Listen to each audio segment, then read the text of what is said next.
Nagsabi mismo ang chief lawyer ng Philippine government, ang Solicitor General, Si Attorney Guevara. walang jurisdiction ang ICC sa Pilipinas. Unfortunately, the Philippine government allows it. The Philippine government parang sinurrender nila ang ating kababayan na Pilipino na si Digong Duterte. At sabi mo nga, ang masaklap nito, ang nagpahuli, ang nagpadukot, ang nagpakidnap, at nagpatapon kay former President Duterte, sariling gobyerno niya mismo. Hindi pwedeng maghugas kamay, maging Poncio Pilato ang chief executive ng Pilipinas. Si Marcos. Yes, hindi siya pwedeng maghugas kamay. Kasi first, nakalagay ang pag-execute kasi ng mga warrant of arrest, international warrant, it is an executive function. Go ahead, Attorney Mark, kami titingnan ko lang ako. And the head of the executive is the president. Yeah, tama ka. So, pwede niyang i-waive yun, pwede niyang hindi avail yun. In the very first place, optional. Walang legal obligation ang ating government na gawin yun. Walang legal obligation ang ating government na sundin ang isang banyagang dokumento. Lalo na kung ang relasyon sa naturang instrumento like ICC ay isa ng bogus.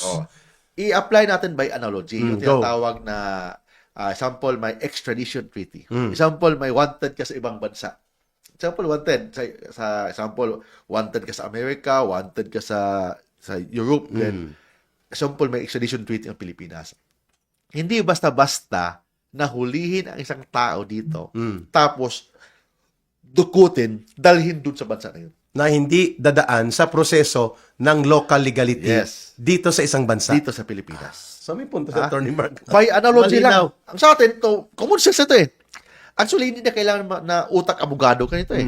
Ang pinag-usapan natin dito, common sense, sentido common. Sentido common. Sentido common. Yung ibig sabihin nun, yung mga bagay na simple at ordinaryo na alam mong tama at mali, yun ang i-observe mo. Yun ang ibig sabihin ng common sense.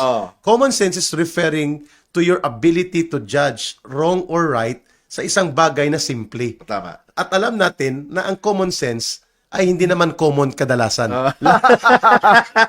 Attorney Mark, maganda yung punto mo. Sabi mo, kahit pa sa extradition, hindi ka basta-basta papasok sa isang teritoryo, sa isang bansa na hindi mo sakop, at mangdakma ka, manghuli ka, Hindi. na hindi ka dumadaan sa prosesong legal ng bansang yun. Yes. So, dadaan pa yan sa korte, dadaan pa yan sa foreign affairs, dami pang dadaanan. Yun ang sinortcut. Tapos sa RTC yun, tapos pwede pang i-appeal mo sa Court of Appeals, Including ang up to sa Supreme Court. annotation of the documents Yes. na nag-order ng arrest. Arrest. Na hindi in-observe. Hindi ginawa yun. In fact, within the day lang, dumating si Digong Duterte ng 10 o'clock, 10:30, tapos after 12 hours, lipad na. Kasi